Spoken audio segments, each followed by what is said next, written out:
Good morning. आज हम बात करने वाले हैं डाउट्स के ऊपर।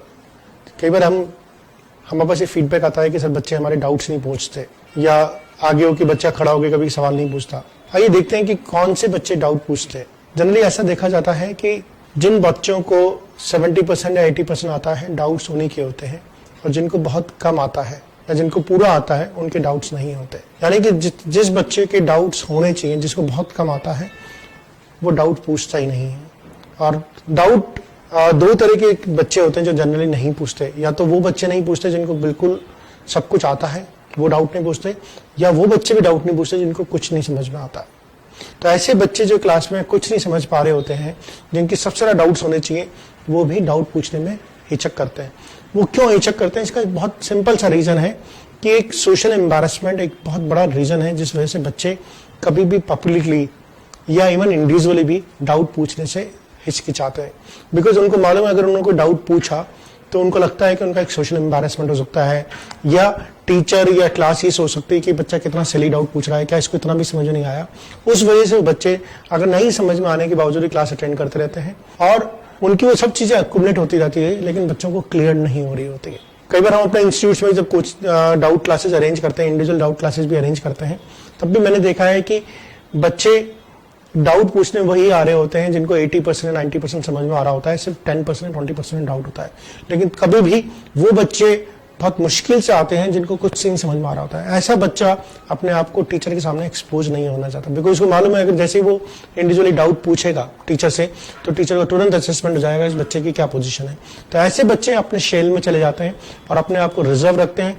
वो आगे होकर टीचर से कभी एकेडमिक डिस्कशन करना चाहते हैं, कभी अगर उनके घर पे कोई विजिट भी करता है तो वो एकेडमिक डिस्कशन को अवॉइड करते हैं। वो अपने पेरेंट्स से भी एकेडमिक डिस्कशन को अवॉइड करते हैं, बिकॉज उनको लगता है कि उस जगह वो अपने आप की अपनी एक प्रेस्टीज होती है, अपनी एक जो परसेप्शन है उसको एक बचा के रखना चाहते हैं। वो नहीं चाहते कि उसका एक्सपोजर हो जाए। Now how do we deal with such kids?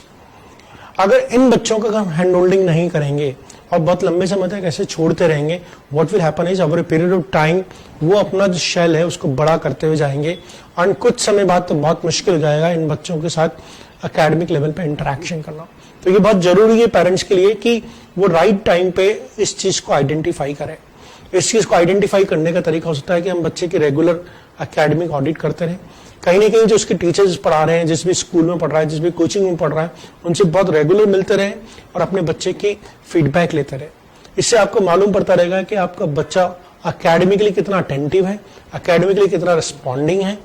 कई बार ऐसा होता है कि बच्चे के आप सब चीजें डिस्कस कर लीजिए, उसे स्पोर्ट्स डिस्कस कर लीजिए, उसे मूवीज डिस्कस कर लीजिए, उसे मोबाइल के बारे में डिस्कस कर लीजिए, everywhere is very forthcoming. The moment you start discussing about academics, ये वो ऐसी जगह जहां पर वो स्टेप बैक लेना शुरू कर देता है, जहां पर उसका इंटरेक्शन या जहां पर वो उन चीजों को अवॉइड करना शुरू कर देता है, वहां पर मालूम पड़ता है कि एकेडमिकली बच्चे के कहीं ना कहीं कुछ गैप्स हैं। उन गैप्स को बिना फिलअप किए हुए वो बच्चे आगे चलने में बहुत मुश्किल आएगी। हम जब इंस्टीट्यूट्स में डाउट क्लासेस ऑर्गेनाइज करते थे तो हम देखते थे कि डाउट में वही बच्चे आ रहे हैं जिनको कुछ समझ में आता है। ऐसे बच्चे बहुत ही कम आते थे जिनको कुछ समझ नहीं आता।